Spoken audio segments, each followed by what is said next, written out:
जा दीवाना, मोर चेहरा देख के टूटा लाखों ही दीवाना, बना ले दीवानी से बन जा दीवाना, टूटा हीरो जैसे तोरे चेहरा, मोला माया मा फंसा डरीना, मोला दीवानी बना डरीना, मोला माया मा फंसा डरीना, मोला दीवानी बना डरीना। कद को बरले पाछू मोर मिले नहीं प्यार, मैं तो हूँ रायगढ़िया मानो नहीं यार।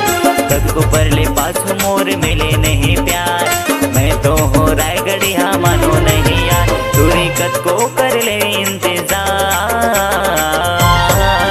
मैं तो हवा दूरी देसी कलाकार, मोर पाछू ते जन पड़बे यार।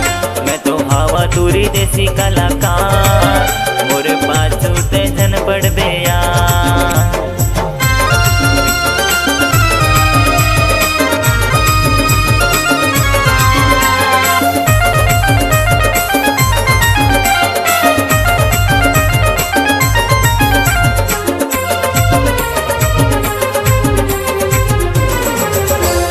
इंस्टा मा मिलके राजा मीठी मीठी गुठिया के बना दी ते दीवानी, माया के राजा मोहनी कवा के बढ़ा दे ही प्रेम कहानी।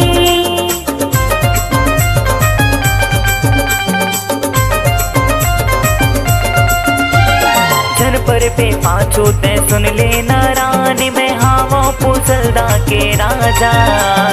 आगू पाछू तोर कसकत को पड़े, मोर पाछू लेते तेरी आजा।